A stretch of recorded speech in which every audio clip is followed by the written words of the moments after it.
there is a parallel between the hardware in our physical body and software and our actual self. The real you, whether, set the vocabulary aside, whether it's soul, spirit, mind, your thoughts, whatever, that collectively is software, not hardware.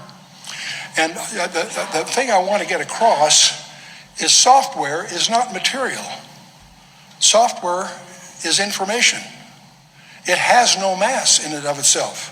A light switch weighs the same whether the switch is on or off. Now, if I take a memory device, I'm using a diskette here, that's blank, okay, and I put that on a postal scale, it has nothing on it, it will weigh about 7/10 of an ounce. I can spend hundreds of dollars and load it with millions of bytes of software, and what will it weigh? Okay, well, if I add that all up, it still will weigh 7/10 of an ounce. In other words, there's no change. The software has no mass. Are you with me? Okay, I can even take software and send it through the airwaves, can't I? Right? See, the implication of that is time is a property of mass, with mass. If it has no mass, it has no time dimension to it. Okay? Now, that's the physics of software. It has no mass. See, the weight of a storage device is not impacted by the presence of the software. It can even be sent through the airwaves. Software is not constrained by time. Time is a physical property that varies with mass, acceleration, and gravity, among other things. See, your destiny is eternal, whether you are saved or not. The real you is software, not hardware. I can't see you. I can only see the package you happen to be in at the moment. Software has no mass. Now, my package has a little too much mass, but it has nothing to do with my software. Okay.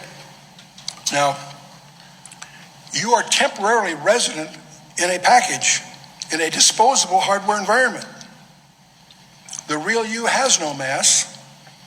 Your temporary container may have too much mass, but the real you requires no time dimension. You are eternal, whether you are saved or not. That'll disturb a lot of theologians here. The issue is not your eternity. The issue is, where are you going to spend it? And Walter Martin used to point out there's two paths to God, to heaven. One path is that you never make a mistake. From the time you're born on, you never sin, you never fumble, you have no sin at all. You go through your whole life without sin.